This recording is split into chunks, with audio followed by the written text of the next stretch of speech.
반갑습니다. 이번 녹화 강의를 통해서 우리가 컨택의 두 가지 종류가 있죠. 쇼키 컨택, 정류 특성을 갖습니다. 그리고 우리가 보통 접점에 사용하는 양방향으로 전기를 매우 잘 통하는 이 오미 컨택, 이 두 가지가 어떠한 상황에서 형성되고 또한 정기적인 특성을 갖는지 우리가 하나하나 좀 살펴보도록 합시다. 첫 번째 우리가 좀 들여다볼 컨택은 샤키 컨택입니다. 여기 지금 벤 다이그램이 그려져 있는데요. 좀 판서를 통해서 좀 살펴볼게요.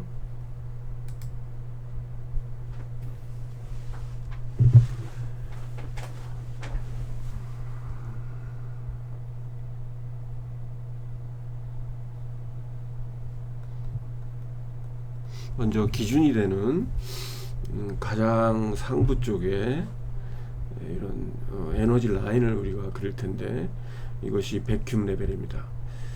백큐մ 레벨이란 저번에도 수업 때 잠깐 언급했던 것 같은데요. 전자가 진공이 유지된다면 당연히 진공이 유지돼야 되겠죠.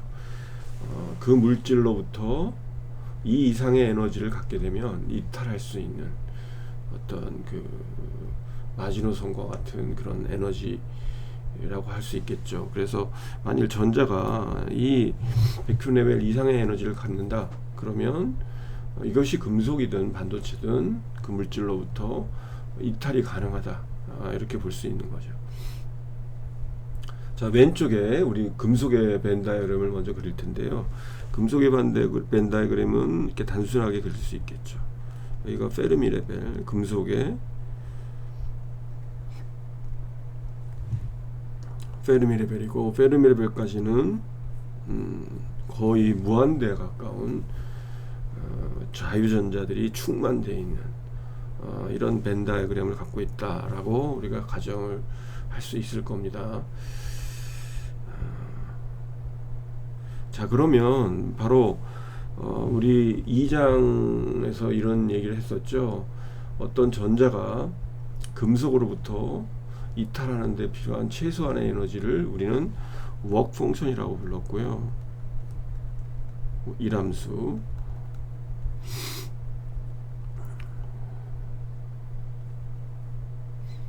이 워크 펑션, 그러니까 E파이라는 워크 펑션이 있다면, 이 워크 펑션은 바로 백큐մ 레벨 빼기 금속의 경우라면 금속의 워크 펑션, 바로 이 에너지 차이가 금속이 갖는 워크 펑션이라고 할 수 있겠죠.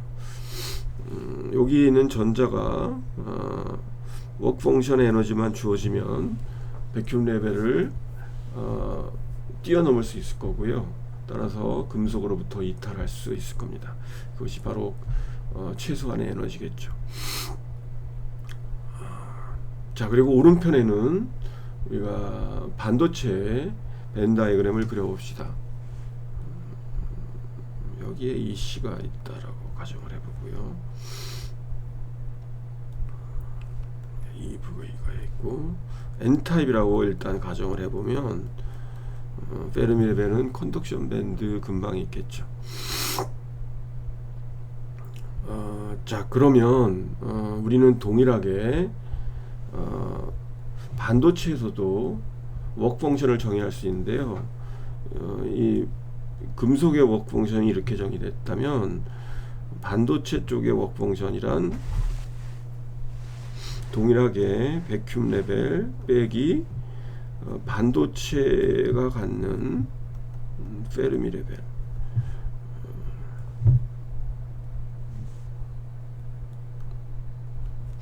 바로 요 에너지 값이 바로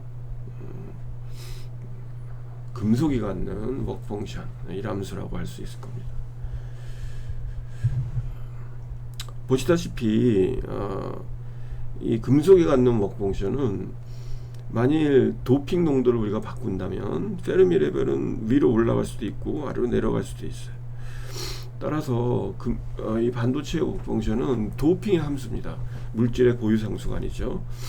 그래서 우리가 어떤 물질의 고유 상수를 대신에 우리가 이 워크 펑션 때문에 정의하게 되는데요. 그러한 그 대표적인 에너지가 바로 요 컨덕션 밴드부터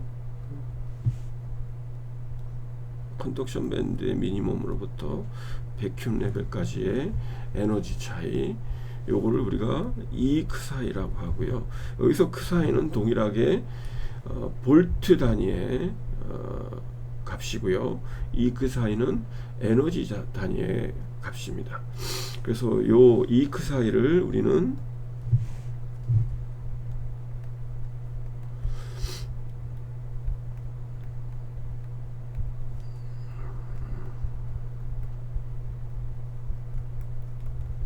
일렉트론 어피니티, 전자 친화도라고 이렇게 부르게 됩니다. 자, 이거 다 정의예요. 여러분들이. 자, 근데 여기서 내가 의도적으로 여기 보시면 금속의 워크 펑션이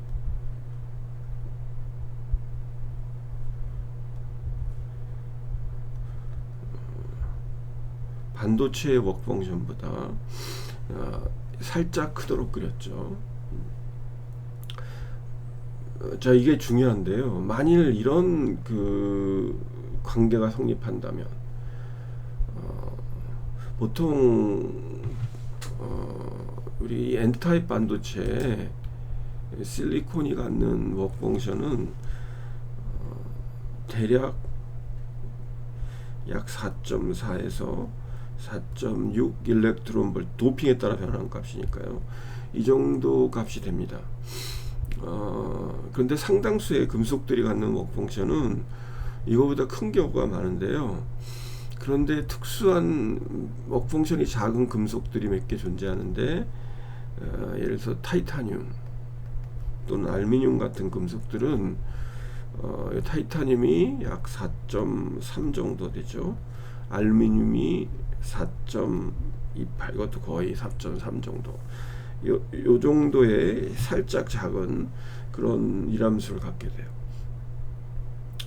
자, 그래서 우리가 이러한 그 반도체 일함수보다 금속의 일함수가 작은 그러한 금속을 의도적으로 이렇게 선택을 하고 우리가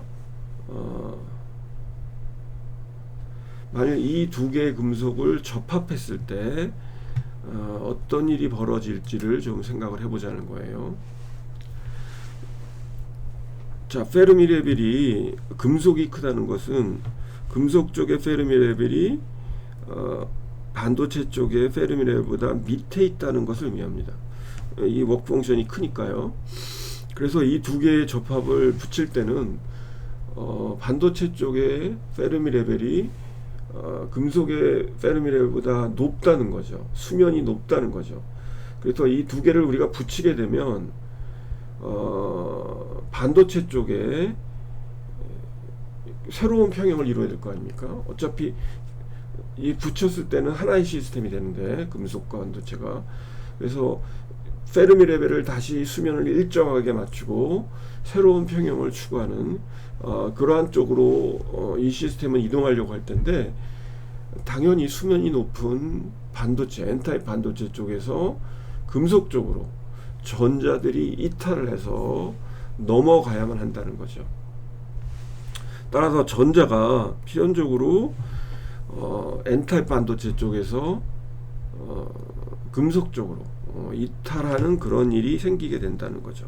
따라서 여기가 금속이고 여기가 N타입 실리콘이라면 이 경계면에서 일부 전자들이 금속 쪽으로 이탈하는 현상이 생긴다는 겁니다.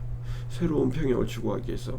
그러면 우리가 여러분들 PN 정션에서 봤듯이 여기에는 뭐가 생기냐면 디플리션 영역이 발생할 수밖에 없어요. 바로 이 디플리션 영역이 경계면에서 생기는 금속과 반도체를 접합했을 때 만일 디플리션 레이어가 생겼다. 그러면 바로 이 상황이 샤키 콘택을 만드는 결정적인 요인이 됩니다. 우리가 벤 다이어그램을 그려보면 이렇게 돼요. 우선 페르미 레벨은 일정해야 되고요.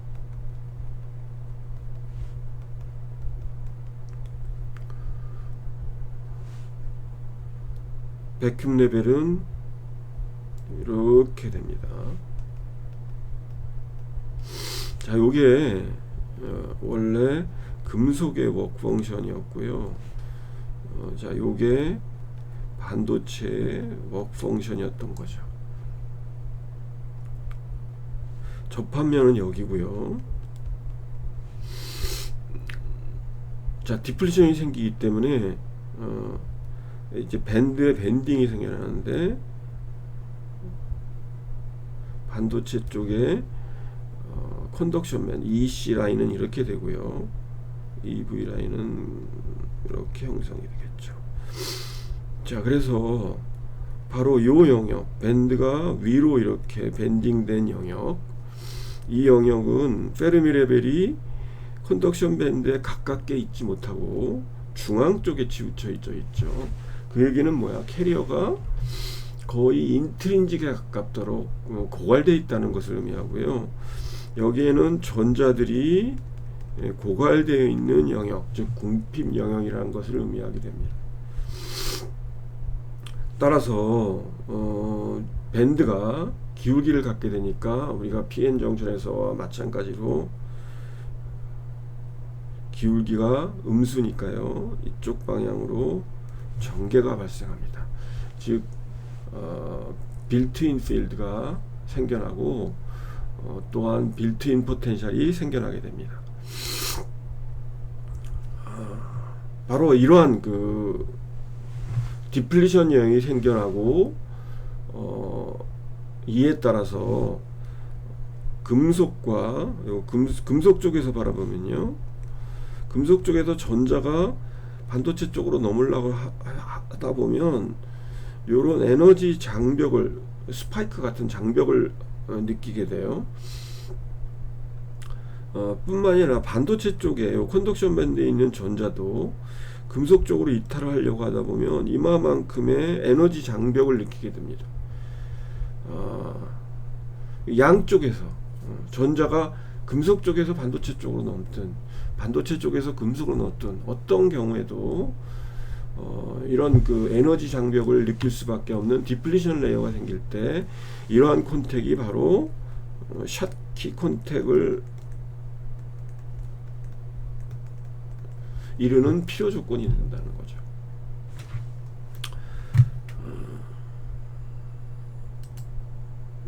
자, 내 강의 노트로 다시 돌아가 보면요, 글자가 깨졌네요. 자, 그래서 지금 여기 여러분들이 보고 계시는 이 벤 다이어그램이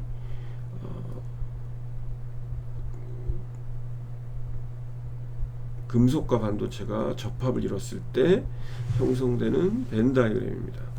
자, 이만큼의 디플리션 레이어가 생겨나죠.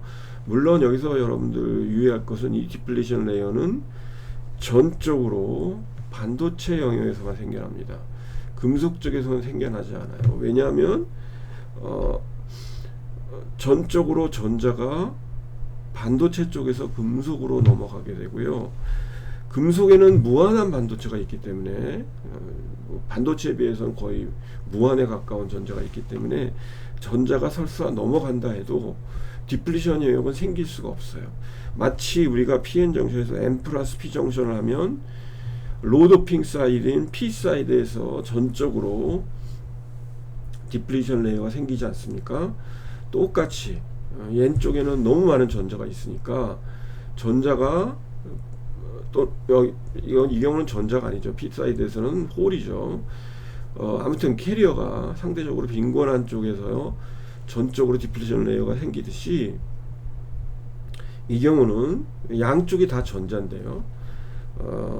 아무튼 전자가 절대적으로 빈곤한 반도체 쪽에서 전적으로 디플리션 레이어가 생깁니다. 자, 그리고 금속 쪽에서 바라봤을 때 요 에너지 장벽이 생기게 되죠. 요 장벽의 크기를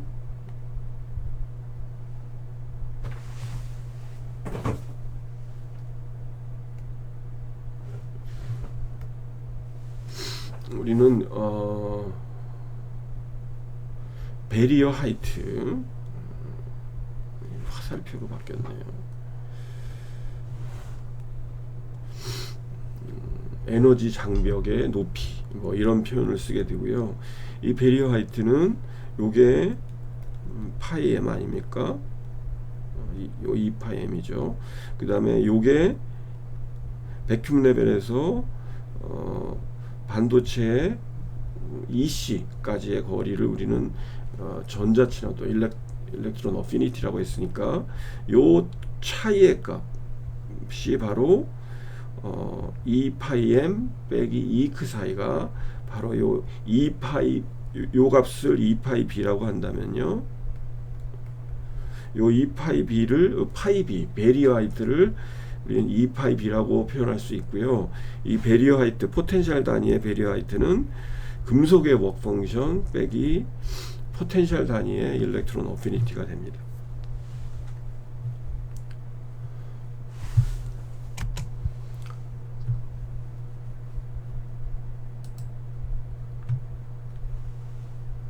자, 그리고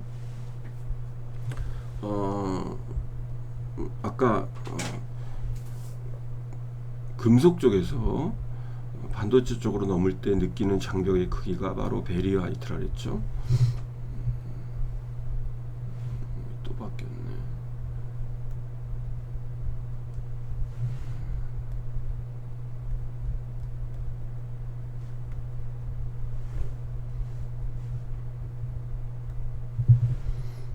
자, 이번에는 자, 이거 나중에 수정할게요. 반도체 쪽에서 만일 전자가 금속 쪽으로 느낄 때는 요만큼의 에너지 장벽을 느끼겠죠. 요 밴드가 휜 크기는 어디서부터 비롯됐냐면 두 물질의 워크 펑션의 차이에서 비롯된 거예요. 만약 워크 펑션의 차이가 없었다면 밴드가 휠 이유가 없죠. 따라서 요 에너지 차이를 우리는 빌트인 포텐셜이라고 정의하고요.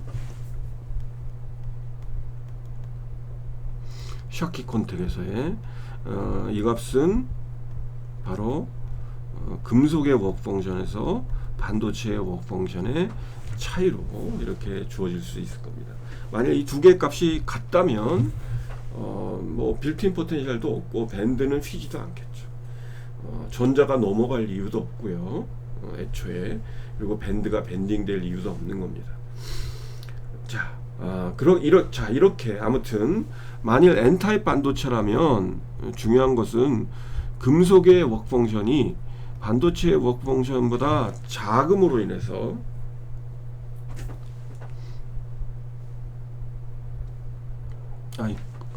큼으로 인해서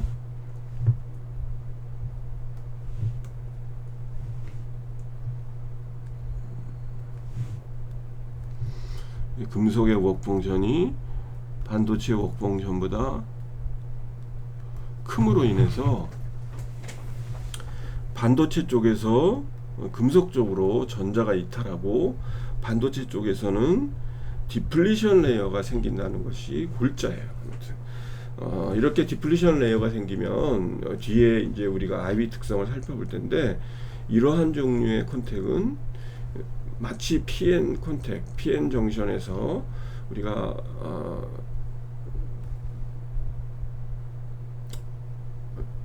느꼈던 그리고 PN 콘택이 갖는 그런 동일한 정류 특성을 갖게 된다는 겁니다.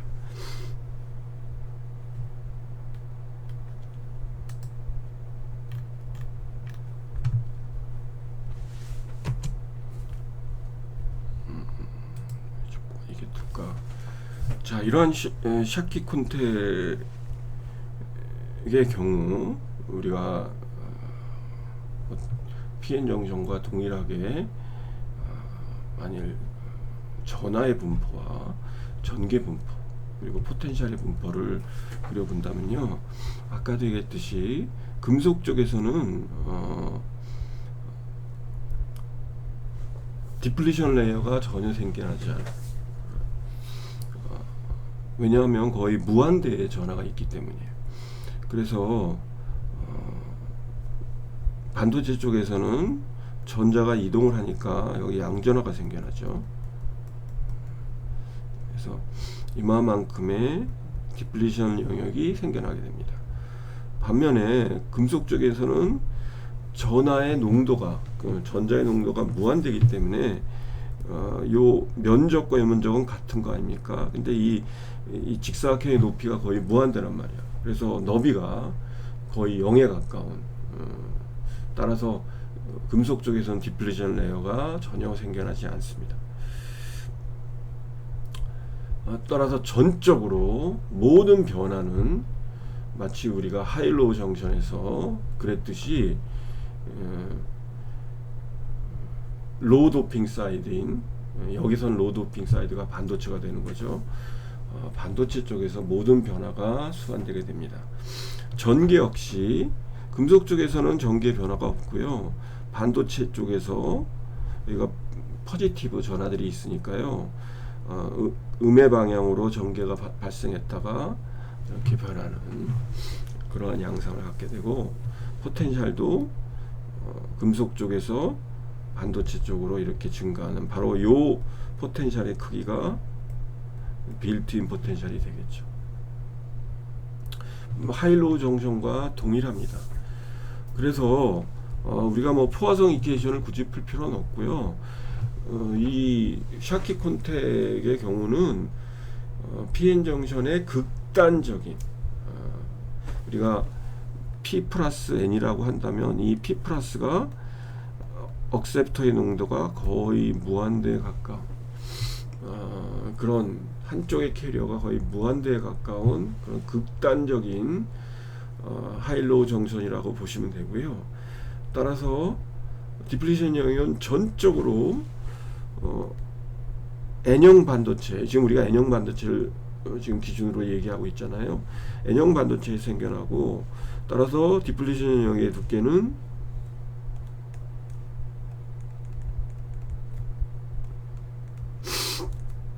원래는 ND분의 1 플러스 PN 정션에서는 NA분의 1이지만 NA가 거의 무한대인 거 아닙니까? 따라서 이 값은 필요가 없는 거죠. 그래서 오로지 원사이드 정션에서의 디플리션 레이어와 동일한 그러한 디플리션 영역의 두께가 이렇게 주어진다고 볼 수 있을 겁니다.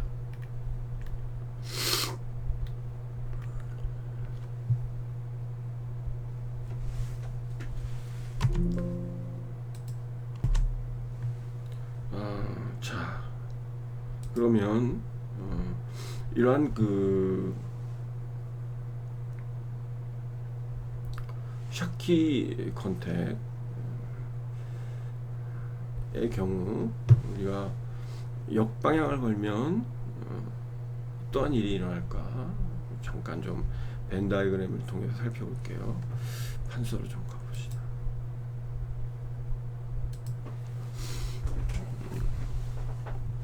이거 만일 플라이드 바이어스가 0이라면 벤 다이그램은 이렇게 되겠죠. 여기가 금속이고요, 페르미 레벨입니다. 그래서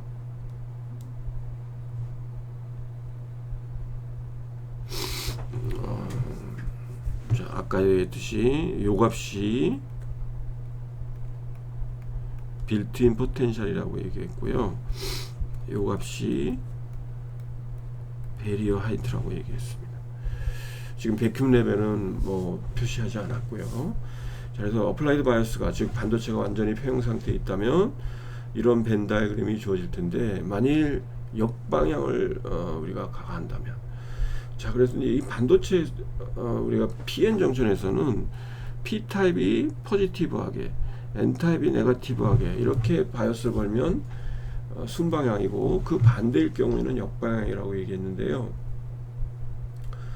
이 금속과 반도체가 이렇게 접합되어 있는 이런 콘택의 경우는 순방향과 역방향을 어떻게 정의하냔 말이죠.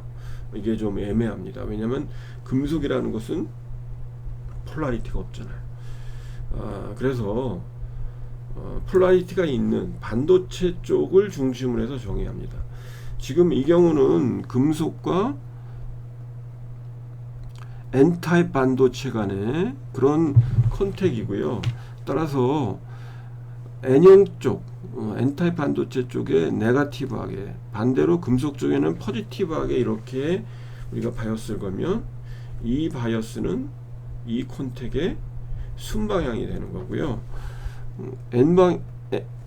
N형 실리콘 쪽에는 포지티브하게, 금속 쪽에는 네거티브하게 이렇게 바이어스를 말린다면 이 바이어스의 방향은 역방향이 된다는 거죠.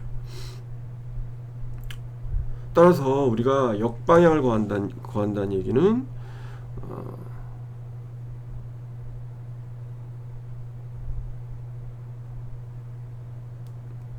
N형 쪽에는 포지티브하게, 금속 쪽에는 네거티브하게,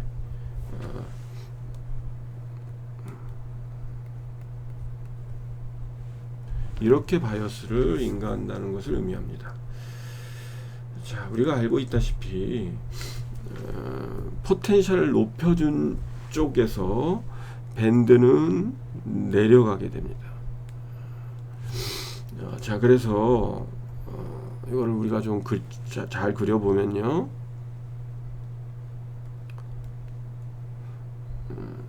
여기는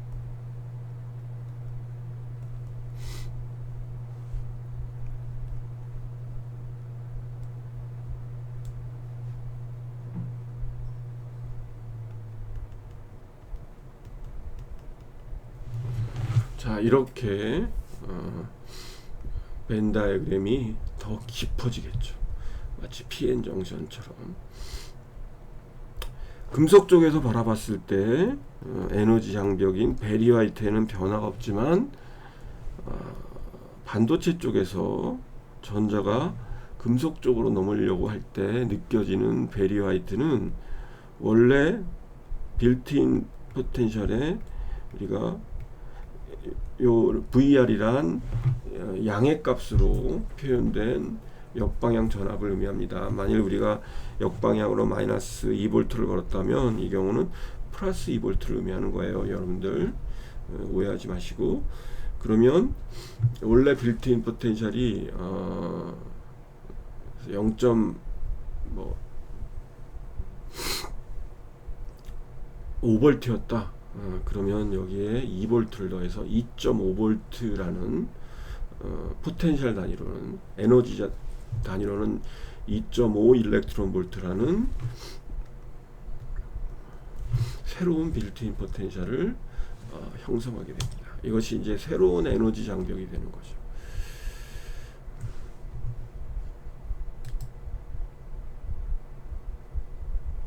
자, 이 그림이 바로 역방향을 걸었을 때 형성되는 그러한 샤키 콘택에서의 새로운 밴드 다이어그램이 되겠죠.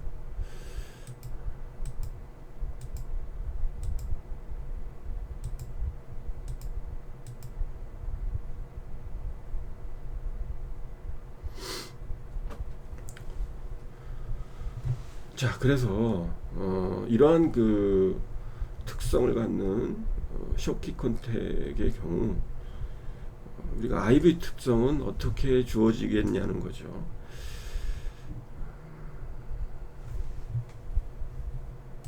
우리가 이미 예견하고 있다시피 PN 다이오드랑 동일한 정류 특성을 갖게 되는데요. 자, 어떠한 그 기구를 통해서, 어떠한 방법을 통해서 이렇게 동일한 정류 특성을 갖게 되는지 좀 살펴봅시다. 자, 먼저 다시 판서로 좀 넘어갈게요.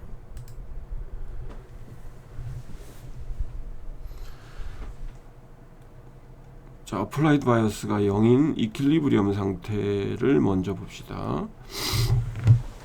자, 이퀄리브리엄 상태에서는 당연히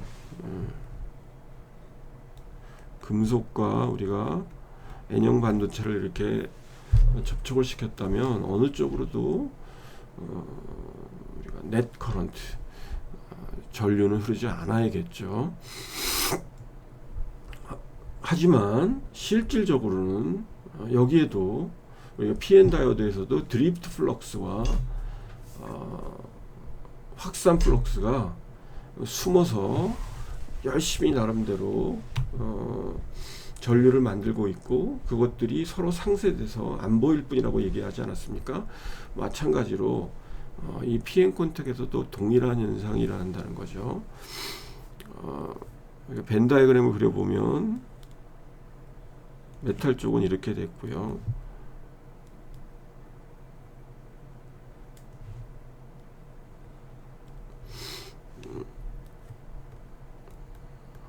N타입 반도체 쪽에서는 이러한 벤 다이어그램을 가질 겁니다. 자, 금속 쪽에는 굉장히 많은 전자가 있어요. 이 전자들은 다 자유전자입니다. 그래서 이 전자들은 어떻게든지 실리콘 쪽으로 넘으려고 해요. 근데 여기 에너지 장벽이 가로막고 있죠. E5B라고 불리는 베리어하이트가 가로막고 있고, 그럼에도 불구하고 자유전자의 에너지는 여기밖에 되지 않지만, 이 베리어하이트를 극복하는 전자들만이 일로 넘을 수 있잖아요. 근데 일부 소위 열적으로 페르미 에너지는 여기지만 이게 절대 온도 용도라면 여기까지 꽉 차 있겠죠. 하지만 상온이기 때문에 일부 소수의 전자들은 열적으로 더 높은 에너지까지 올라갈 수 있는 기회를 갖게 된다고 얘기했고, 이런 그 열적으로 일종의 익사이트된 전자들은 어떤 작은 확률이긴 하지만 반도체 쪽으로 넘어가게 됩니다. 이런 그 거동을 우리가 열방출, 서미오닉 이미션이라고 하는데요.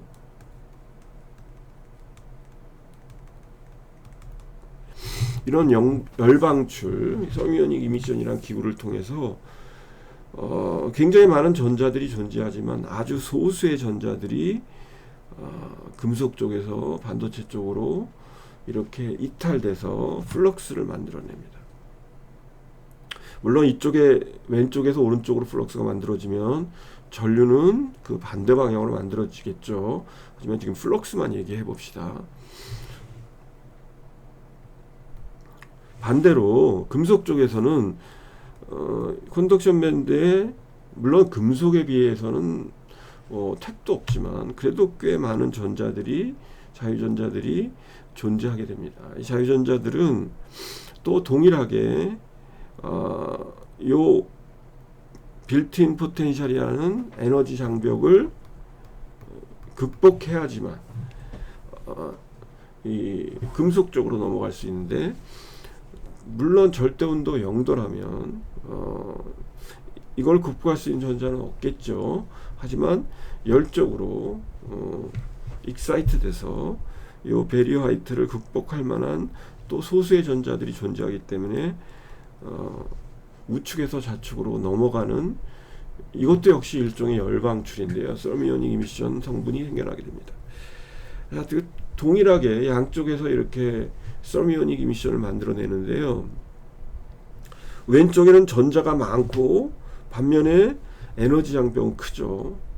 반면에 오른쪽은 전자가 금속에 비해서는 작지만 요 에너지 장벽은 상대적으로 작죠. 그래서 사실은 이 두 개가 균형을 이루고 있는 겁니다.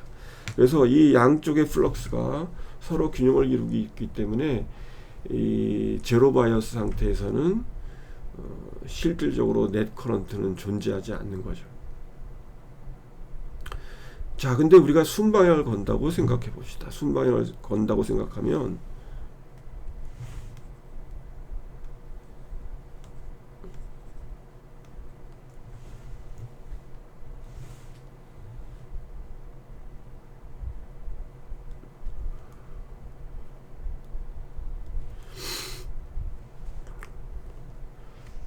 순방향이란 N 반도체 쪽에 네거티브하게, 금속 쪽에 포지티브하게 이렇게 바이어스를 거는 거 아닙니까? 이렇게. 따라서 네거티브 포텐셜을 건 반도체 쪽의 밴드가 위로 이렇게 올라가게 돼요.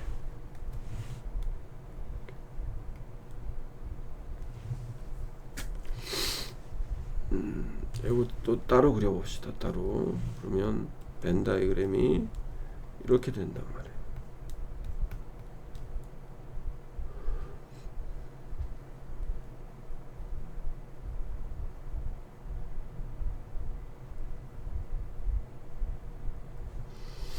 즉 금속 쪽에서 반도체 쪽으로 넘으려고 하는 에너지 장벽에는 변화가 없어요. 그래서 아주 소수의 전자가 서미오닉 이미션에 의해서 여전히 제로 바이어스 상태와 동일한 플럭스를 만들고 있을 겁니다. 아주 작은 양이죠. 반면에 우리가 포워드 바이어스에 해당하는 전압, 즉 반도체 쪽은 네거티브하게, 금속 쪽에 포지티브하게 이렇게 전압을 인가하게 되면 이 빌트인 포텐셜이 팍 줄어들게 되죠. 그래서 이 VBI의 포워드 바이어스에 해당하는 값이 빼져서 요만큼의 빌트인 포텐셜이 줄어들게 되고요. 따라서 에너지가 이렇게 선형적으로 줄어들게 되면 우리가 PN 다이오드에서 살펴봤듯이 넘어갈 수 있는, 왜냐하면 이 분포는 우리가 넘어갈 수 있는 전자들의 분포는 우리가 근사적으로 맥스웰 볼츠만 분포를 따르게 된다고 얘기했고요. 선형적인 에너지의 차이는 전자들의 개수의 변화에는 지수적인 영향을 미친다고 했어요. 그래서 넘어갈 수 있는 전자의 양은 지수적으로 폭증을 하게 됩니다. 그래서 요 금속 쪽에서 반도체 쪽으로 넘어가는 애초에 소수의 서미오닉 이미션은 변화가 없지만 반도체 쪽에서 금속 쪽으로 넘어가는 전자들의 개수는 지수적으로 폭증을 하게 돼요. 자, 이것이 소위 순방향 전류를 만들게 되고,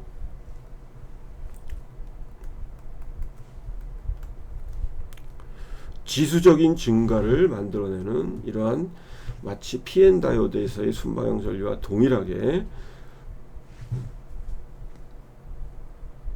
이런 지수 값에 의존하는 순방향 전류가 만들어지게 됩니다. 만일 역방향을 인가한다면 어떻게 될까요?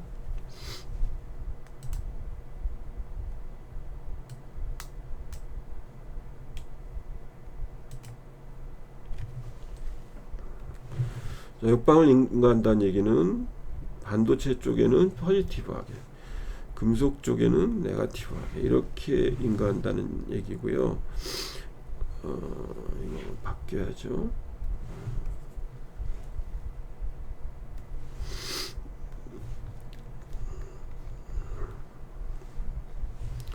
자, 이러한 그 바이어스를 우리가 인가했다는 것을 의미하게 됩니다.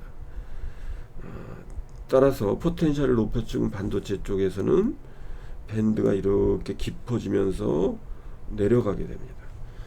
좀 전에 살펴봤듯이.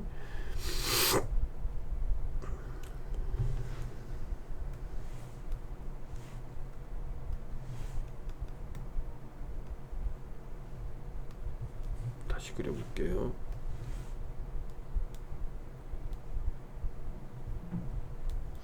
깊어지게 되죠. 빌트인 포텐셜이 원래 이 VBI에서 리버스 바이어스를 더한 값만큼 커지게 됩니다.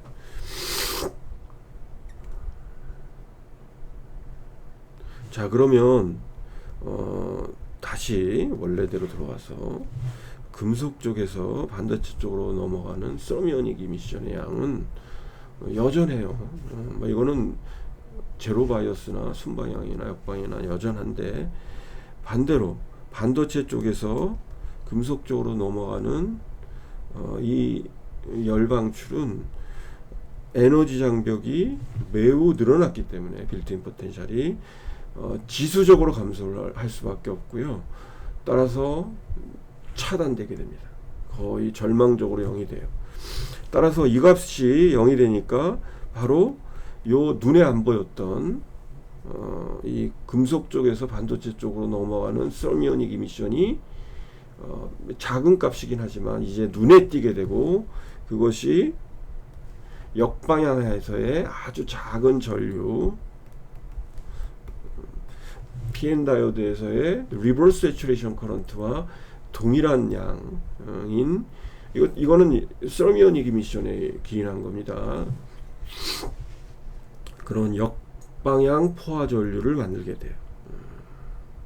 자, 그래서 결론적으로 모든 것이, 물론 전류를 만들어내는 기구, 메커니즘이 좀 다르다는 것 뿐이지, 결론적으로 순방향은 지수함수에 의존하게 되고요. 역방향은 매우 작은 포화 전류가 이렇게 생겨나게 된다는 겁니다. 따라서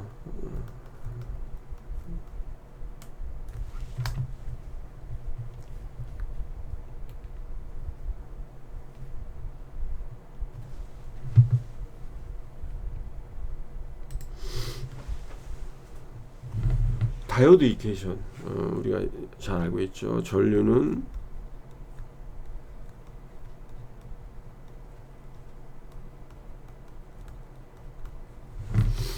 이 식이 의미하는 바가 바로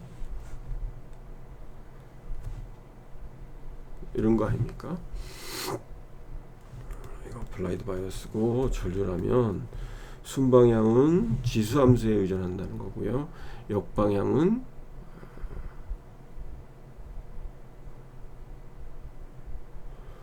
리버스 세츄레이션 커런트는 아주 작은 미세한 누설 전류를 만든다는 겁니다. 이런 관점에서 하나도 다르지가 않아요.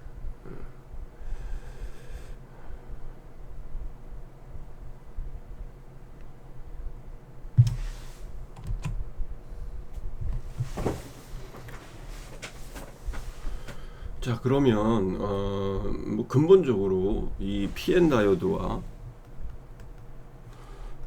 쇼트게이트 다이오드,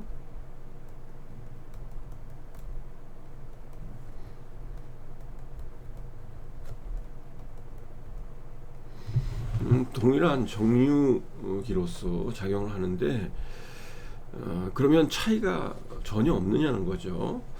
일부의 어떻게 보면 장단점 측면에서 약간의 사소한 차이를 갖게 되는데요. 우선 PN 다이오드에 비해서 쇼키 다이오드는 저렴하게 우리가 만들 수 있는, 왜냐하면 PN 다이오드는 우리가 양쪽을 도핑을 해야 되지 않습니까? 반도체 우리가 어떤 P타입이면 N타입으로 도핑하는 이런 어떤 공정의 종류가 많아지고, 이에 따른 제작 비용이 이렇게 상승한다고 볼 수 있는데 반해서 샤키 다이오드는 그냥 N타입 반도체에 금속만을 붙이면 형성되는 비교적 손쉽게 저렴하게 만들 수 있는 그런 장점이 있죠.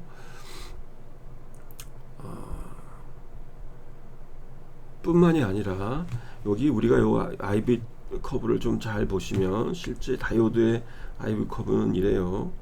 이게 처음에는 거의 0이다가 지수 함수들에도 갑자기 폭증하는 그런 이런 커브를 보이게 되는데요. 이때 0이다가 갑자기 전류가 증가하는 요 볼티지를 우리는 보통 턴온 볼티지라고 불러요. 다이오드에서는.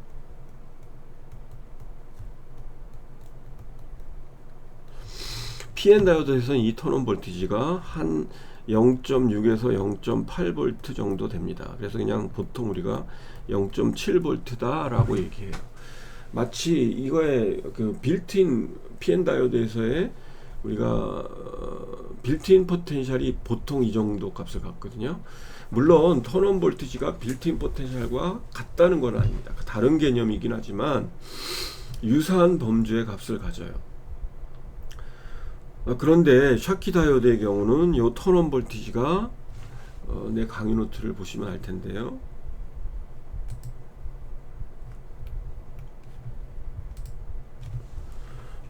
훨씬 작습니다. 0.2V랑. 자, 이거는 장점일까요, 단점일까요? 우리가 작은 전압을 인가해도 다이오드에 쉽사리 턴온 시킬 수 있고 동작을 시킬 수 있다는 거 아니에요, 다이오드를. 그리고 굉장히 큰 전류를 끌어낼 수 있다는 것은 이건 큰 매력이죠. 우리가 동작 전압이 작다는 것은 큰 매력입니다. 그래서 쇼키 다이오드는 이런 단점이 있어요. 반면에 요 리버스 세츄레이션 커런트를 보시면요, 이 쇼키 다이오드의 경우는 보통 마이크로 암페어대 이상입니다. 10-6승에서 10-5승 이 정도, 상당히 크다는 거예요. 반면에 PN 다이오드는 거의 나노 암페어 이하로 내려가게 됩니다. 자, 이 얘기는 뭐냐면 PN 다이오드는 우리가 근본적으로 어떻게 만들었어요? 호모 정션, 반도체의 P타입과 N타입의 이 경계면에는 아무런 결함이 없어요. 물론 이 물질 자체가 갖고 있는 결함은 어느 정도 있겠지만 접합을 통해서 우리가 이 계면에서 추가적인 결함은 없단 말이야. 근데 샤키 다이오드 경우는 N타입 반도체에 금속을 이렇게 접합하게 되면, 이 실리콘은 단결정인데 말해서 금속은 전혀 다른 결정 구조이고요, 우선. 그리고 더더욱 싱글 크리스탈도 아닙니다. 보통 금속은 폴리크리스탈 같죠. 따라서 이 접합 계면은 한마디로 케이오스일 겁니다. 굉장히 무수히 많은 결함들로 가득 차 있다라고 봐도 무관해요. 여긴 결함투성인 겁니다. 이런 결함들은 다 뭘 만드냐면, 누차 얘기했지만 결함은 리콤비네이션 센터 또는 트랩 센터라는 것들을 만드는 주범이라고 그랬고요.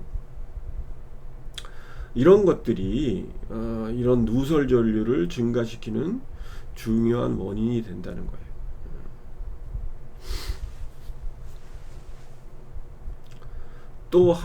또 다른 측면 중에 하나는 PN 다이오드는 스위칭 스피드가 꽤 느립니다. 왜냐하면 이거는 아직 뭐 우리 PN 다이오드의 순방향 시의 전류의 그 흐름에 대해서 아직 설명을 하지 않았는데요.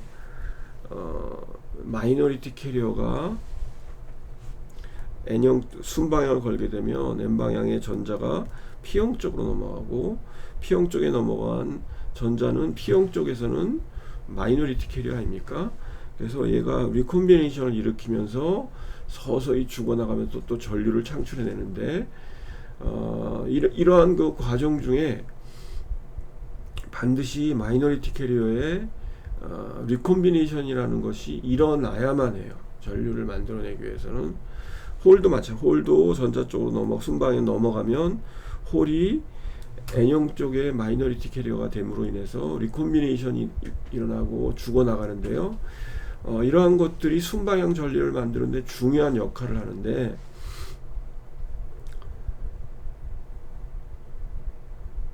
셔키 다이오드는 순방향에서 아까 전류의 메커니즘 뭐라고요?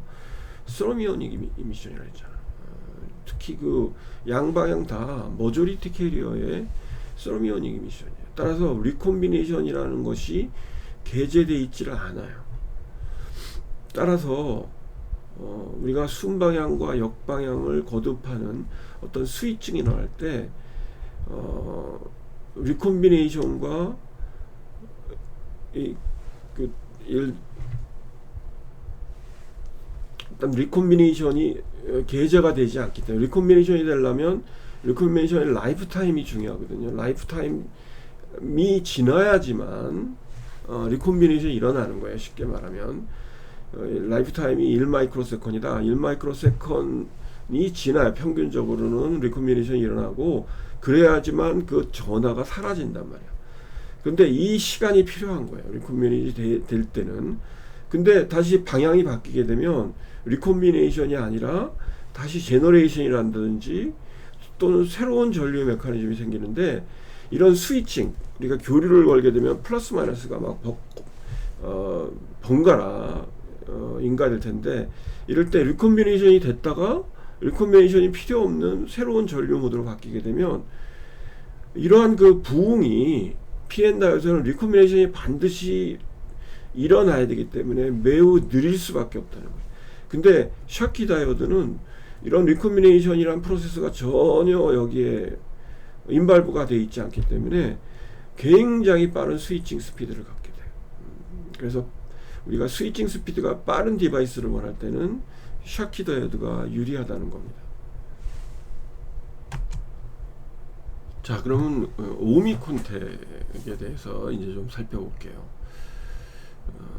오미 콘택이란 정의되어 있죠. 어떤 머저리티 캐리어의 트랜스퍼에 의해서 어떠한 방해물이, 제한 요소가 없다는 거고요. 따라서 이 콘택을 통해서 어떤 방향으로도 리미트, 제한이 이루어지지 않는다는, 그야말로 우리가 오미 콘택이란 순방향으로 전압을 걸어도 잘 흐르고요, 역방향을 걸어도 전류가 물론 이 기울기가 우리가 뭡니까? 컨덕턴스죠. 이 기울기가 굉장히 큰 거예요. 그래서 양방향으로 다 전류를 잘 흐르는 그러한 컨택을 우리는 오미 컨택이라고 하는 겁니다.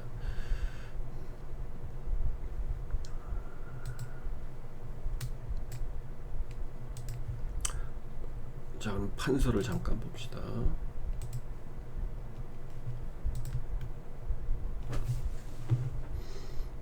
자, 아까 파이 m이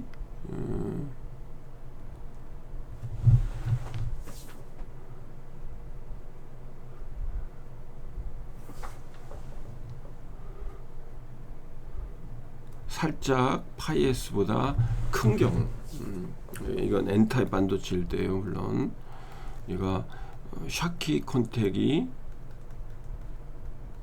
얻어진다고 얘기했습니다.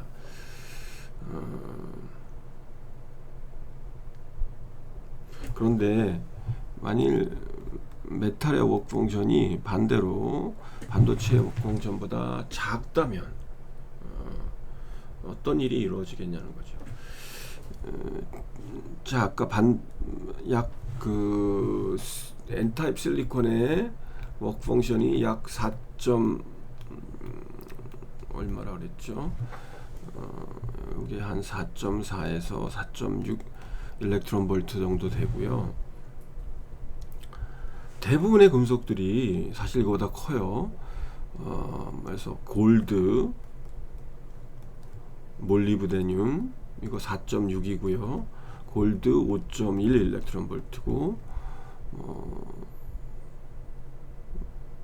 등등 팔라디움 5.12 일렉트론 볼트, 니켈 5.15 일렉트론 볼트 등등 다 이거보다 크죠. 근데 아주 간혹 탄탈륨 4.25 일렉트론 볼트, 그 다음에 알루미늄 4.28 일렉트론 볼트, 타이타늄 4.3 일렉트론 볼트, 뭐 요런 그 일부 소수의 금속들은 반도체의 워크 펑션, N타입 반도체랑 워크 펑션보다 작을 기회를 갖게 됩니다. 자, 만일 이런 그 조건이 만일 주어진다면 어떻게 되겠냐는 거죠. 자, 이런 거예요. 그러면 여기가 백큐 레벨이고, 다시 벤 다이그램을 그려보면 금속의 워크 펑션은 매우 작은 겁니다. 여기 이렇게 되어 있는 거예요. 반면에 반도체의 워크 펑션,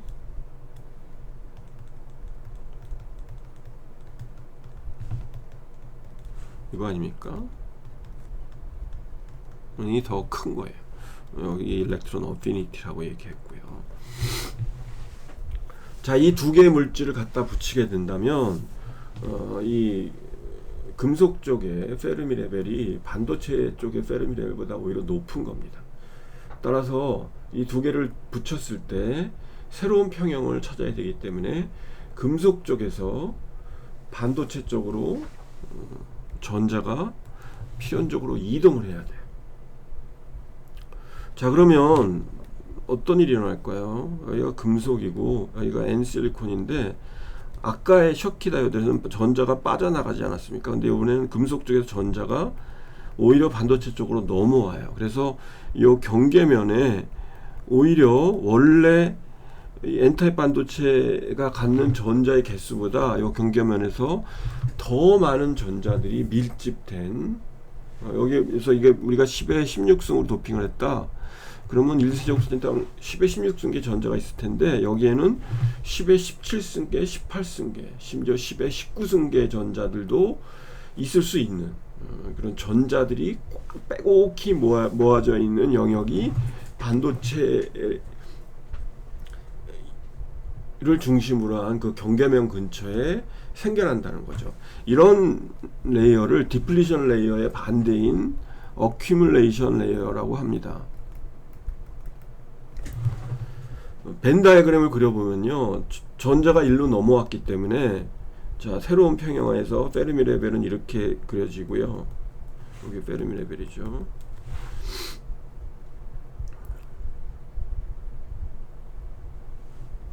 여기가 경계면이라면 원래 이런 벤 다이어그램이 아니었습니까? 근데 전자가 넘어왔기 때문에 디플리션 되면 위로 올라갔었죠. 이렇게 위로 올라가지 않고 오히려 반대로 아래로 떨어지게 됩니다.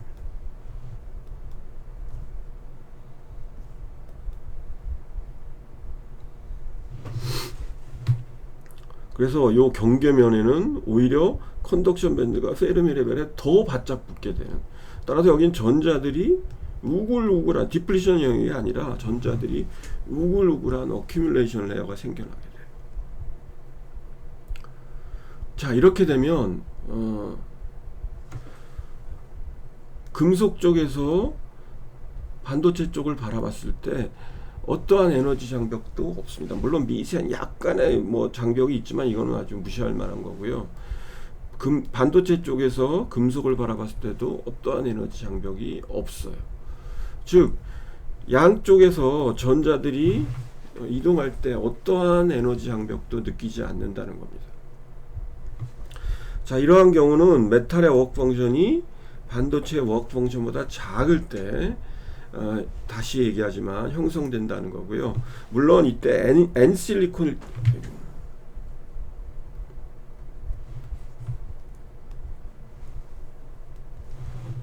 N타입 반도체를 기준으로 해서 지금 다 얘기하고 있는 겁니다. P타입일 때는 반대로 바뀌어요.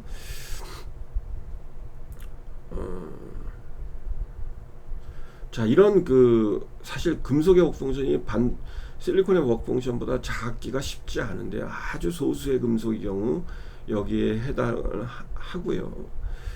아까도 얘기했듯이 뭐 알루미늄과 타이타늄, 탄탈륨 같은 금속들이 여기에 속하게 됩니다. 자, 만일 이렇게 된다면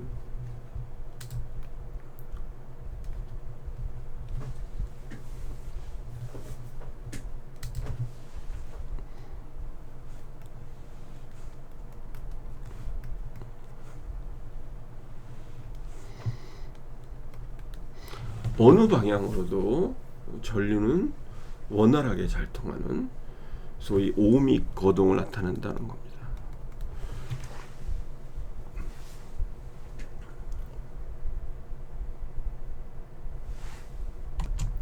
자, 그런데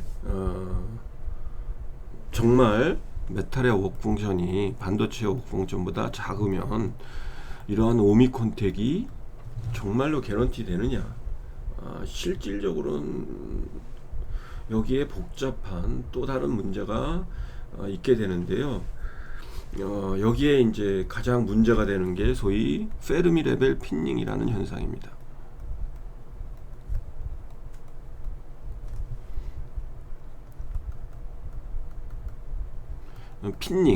핀을 꼽았다는 거예요. 고착된다는 거예요. 페르미 레벨이 어떤 특정한 에너지에 고착되는 현상이 생기는데, 야, 이게 무슨 얘기냐면,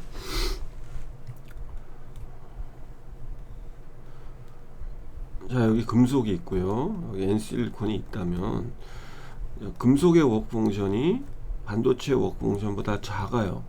그래서 금속들이 이렇게 넘어가서 여기 어큐뮬레이션 레이어를 만들므로 인해서 디플레이션 레이어를 만들지 않고, 따라서 아까 조금 전에 우리가 얘기했던 것처럼 이상적인 측면에서 보면 오믹 거동을 나타내야 되는데, 불행히도 요 계면은 아까도 얘기했듯이 금속은 폴리크리스탈이고 싱글 크리스탈인 실리콘과는 전혀 다른 결정 구조를 갖고 있어요. 따라서 이 계면은 어마어마한 디펙트들의 보고입니다. 결함 본드들이 깨져 있고 온갖 디펙트들이 여기 잔뜩 모여 있는 무한대의 디펙트 보고라고 할 수 있어요. 따라서 얘네들은 다 캐리어를 잡아먹는 트랩 센터들입니다. 따라서 전자들이 실리콘으로 넘어가기 전에 여기에 다 트랩되고 말아요. 뿐만이 아니라 이 경계면에 있는 전자들도 여기에 트랩이 돼요. 그래서 실질적으로는 간단히만 얘기하겠습니다. 이 페르미 레벨 피닝이라는 거 뭐 우리가 오래 자세히 얘기할 만한 내용은 아니고요. 여러분이 참고적으로 알기만 하면 될 것 같아요. 자, 아무튼 이 결론적으로 이 영역에는 요 경계면에 트랩들이 전자를 다 잡아먹어요. 거의 무한대 갖고. 따라서 여기에 있던 전자들이 다 트랩에, 반도체에 있는 전자들 트랩이 이게 전자를 뺏기게 되고요. 따라서 여기는 원래는 어큐뮬레이션 레이어가 생겨야 되는데 웬걸 여기 전자들을 요 경계면에 다 뺏기고 자기는 디플리션 레이어가 되게 돼요. 따라서 원래 밴드가 이렇게 아래쪽으로 휜다 그러지 않습니까? 이렇게 되지 못하고 디플리션 레이어가 생기니까 밴드가 다시 위로 솟아오르게 돼요. 그래서 원래 페르미 레벨이 밴드의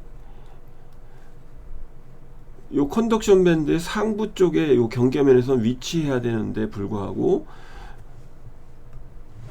다시 그릴게요.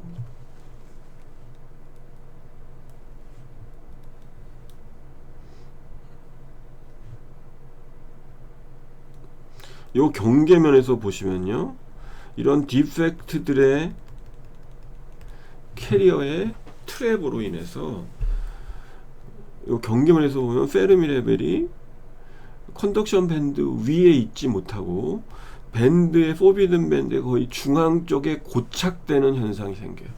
이런 현상을 페르미 레벨 핀닝이라고 합니다. 핀닝.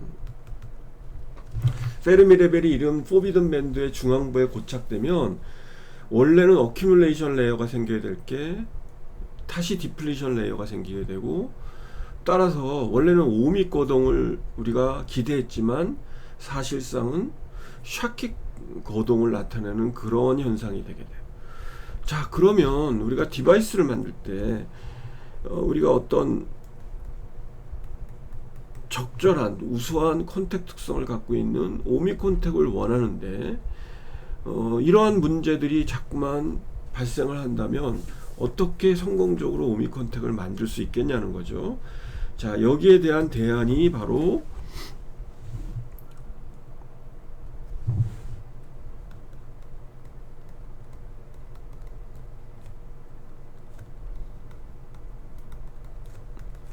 터널링 오믹이라는 현상입니다.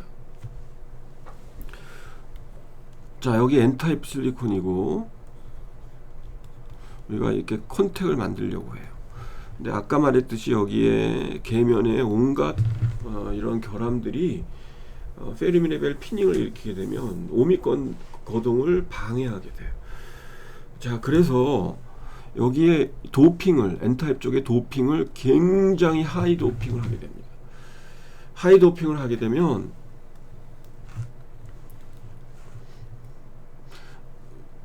디플리션 레이어가 생기는데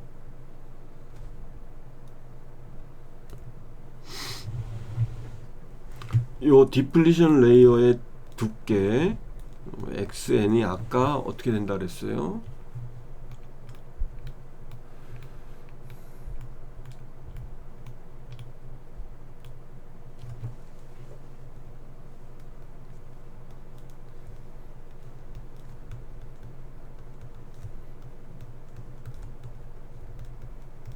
이렇게 주어진다 그랬지. 즉 도핑 농도의 역수의 루트에 비례해요. 그래서 우리가 도핑 농도를 매우 하이 도핑을 하게 되면 이 값이 커지지 않습니까? 따라서 디플리션 레이어가 감소하게 돼요. 따라서 이렇게 큰 디플리션 레이어를 가졌던 것이 하이 도핑을 하면 굉장히 이 스파이크의 모양이 날카로워지면서 가늘어지게 됩니다. 자, 그러면 어떤 이점이 있게 되느냐?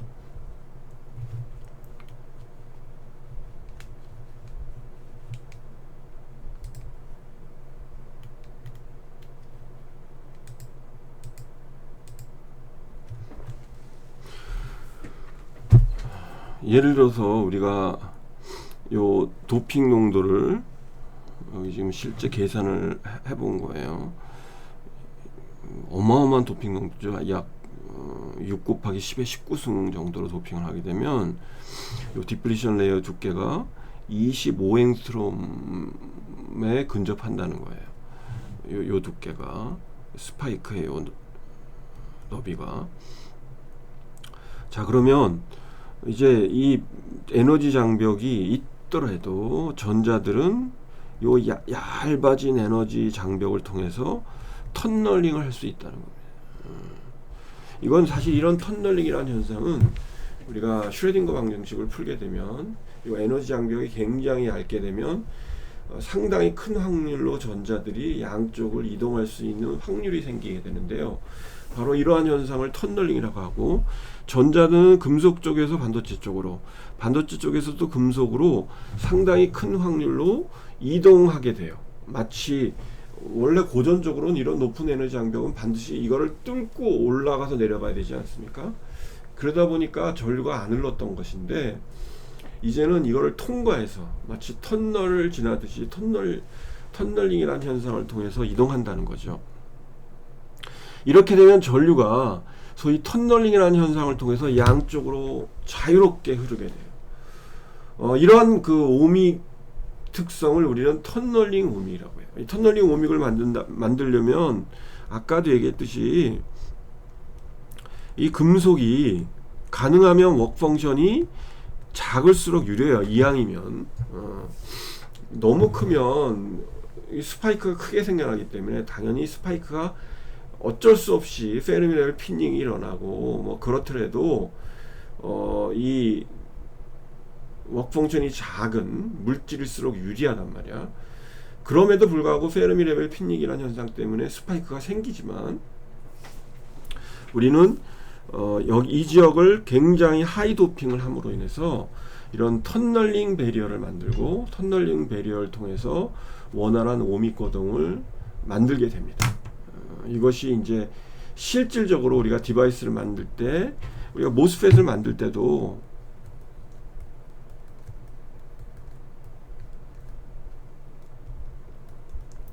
이 소스와 드레인 쪽에 컨택을 나중에 입힐 건데요. 여기에 우리가 의도적으로 N 플러스를 이렇게 도핑을 해요. 이런 그 하이 도핑을 하는, 물론 이 오믹만이 문제가 아니라 컨택 저항이나 디바이스의 속도와 관련되어 있기 때문에 N 플러스로 도핑하는 것도 있지만, 이런 양호한 오믹 컨택을 얻기 위한 것이 주 목적입니다. 오케이, 시간이 돼서 오늘은 70분이 됐네요. 여기까지 강의를 하고 다시 강의실에 돌아와서 여러분들과 만나도록 하겠습니다. 끝내겠습니다.